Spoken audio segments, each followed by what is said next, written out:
ओम शांति। 22 फरवरी।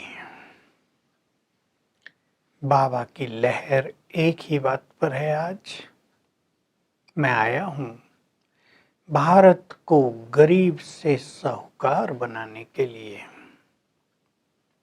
तुम्हारी अब चढ़ती कला का समय है। ये भारत फिर से स्वर्ग बनेगा और तुम्हें मिलेगी विश्व की बादशाही, क्योंकि तुम मेरे मददगार हो। तुम मेरी मत पर चल रहे हो। तुम आत्माएं हो, गुप्त हो, शरीर प्रत्यक्ष है। अंदर बैठकर तुम सब बातें सुन रही हो। बहुत खुशी होती है तो शरीर झूमता है, आत्मा तो स्थिर ही है। खुशी आत्मा को होगी, झूमेगा शरीर। तुम शरीर लेकर भिन्न भिन्न पार्ट बजाते आए हो। जैसे तुम गुप्त हो, मैं परमात्मा भी गुप्त हूँ। तुम भी निराकार, मैं भी निराकार। तुम भी परम धाम के वासी, मैं भी परम धाम का वासी। वहां से तुम आए हो, 84 जन्म तुमने पूरे किए। मैं अब इस ब्रह्मा के तन में आया हूँ। गुप्त हूँ, अंदर बैठा हूँ। इसके द्वारा तुम्हें ज्ञान दे रहा हूँ। ये ज्ञान न देवताओं में होता, न ऋषि मुनियों में। ये ज्ञान केवल मेरे पास है। मैं ही ज्ञान का सागर हूँ। मैं इस साधारण तन में आकर तुम्हें ज्ञान देता हूँ और भारत को गरीब से साहूकार बनाता हूँ। भारत की महिमा को कोई भी नहीं जानते। भारत में ही आदि सनातन देवी देवता धर्म था। तब और धर्म नहीं थे। अथाह सुख और अथाह संपदा थी। अब तो देखो छोटे छोटे मकान बनाते हैं, कितनी महंगी जमीनें मिलती हैं। सतयुग में तो सब फ्री था, जितना चाहे ले लो और महल बनाओ। तुम्हारे महल मीठी नदियों के किनारों पर होंगे। अथाह धन संपदा, पानी भी मीठा, फल फूल भी बहुत ताकतवर, सब कुछ सुंदर ही सुंदर।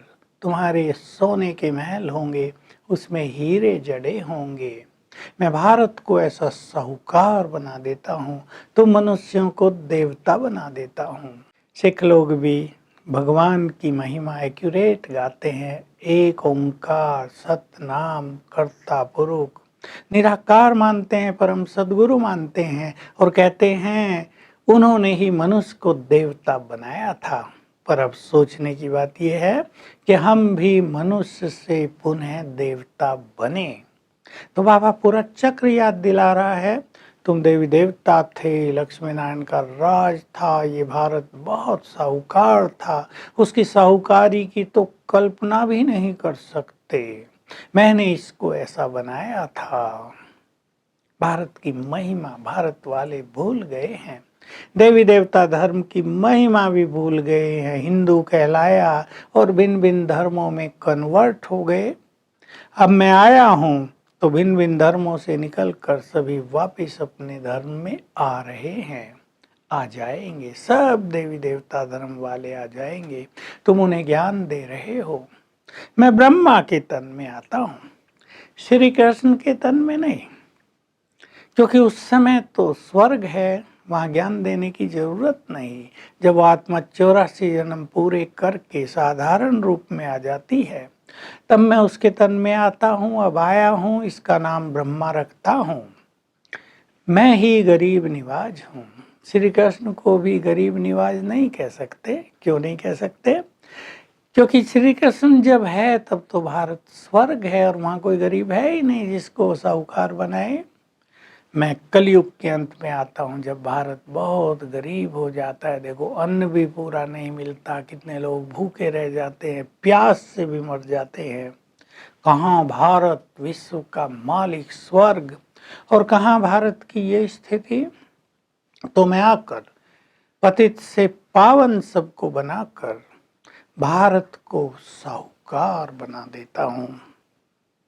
तुमने भक्ति में बहुत धक्के खाए, ढूंढते रहे मुझे।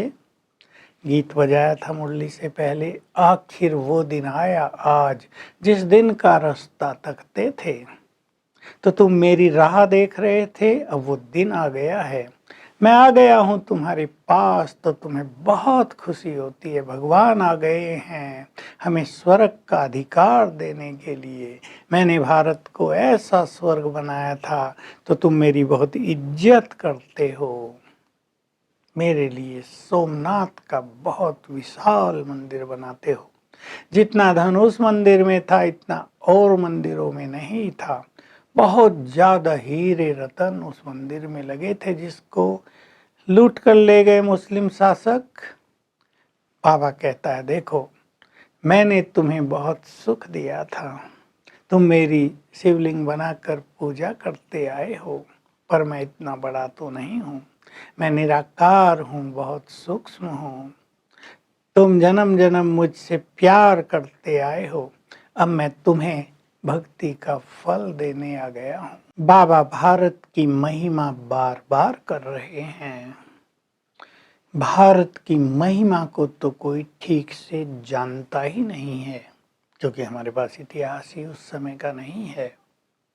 मैं आकर गरीब भारत को साहूकार बना देता हूँ। वहाँ प्रकृति भी तुम्हारी दासी होती है, सब कुछ तुम्हें प्रदान करती रहती है। एक प्रश्न उठा था, बाबा के सामने आया था कि श्री कृष्ण का जन्म कब कैसे होगा। तो बाबा उससे पहले बता रहे हैं मैं भी इस धरा पर आता हूँ, मेरी शिवरात्रि मनाते हैं, लेकिन किसी को ये नहीं पता मैं कौन हूँ, कब आता हूँ, कैसे आता हूँ और आकर क्या करता हूँ। श्री कृष्ण के बारे में बहुत सारी बातें हैं। तो अब श्री कृष्ण का पुनर्जन्म होगा इस संसार में। अंत में वो आत्मा ब्रह्मा के रूप में तपस्या करके गई है। तो बाबा कह रहे जब श्री कृष्ण का जन्म होगा तो थोड़ी सी पतित आत्माएं बचेंगी, यानी जो अभी परम धाम से आ रही वो बचेंगी। जब वो गद्दी पर बैठेंगे तो 111 शुरू हो जाएगा, श्री लक्ष्मी नारायण का राज शुरू हो जाएगा। वरदान है आज का, तीनों रूपों की सेवा करने वाले मास्टर त्रिमूर्ति भव।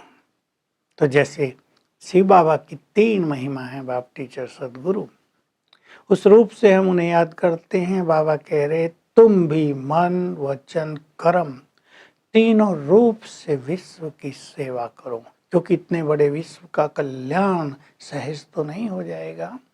तो इतना बड़ा कार्य करने के लिए तुम्हें तीनों स्वरूपों की सेवा करनी है, तब तुम मास्टर त्रिमूर्ति कहलाओगे। स्लोगन है सच्चे ब्राह्मण वे हैं जो अपनी शक्ति से बुरे को भी अच्छे में बदल दें। तो आज हम सारा दिन इस नशे में रहेंगे।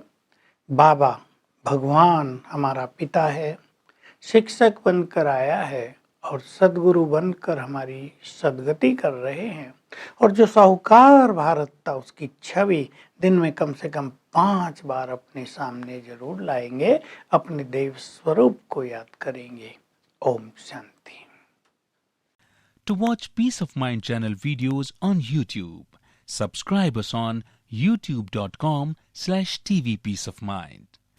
Just a click for a peaceful life.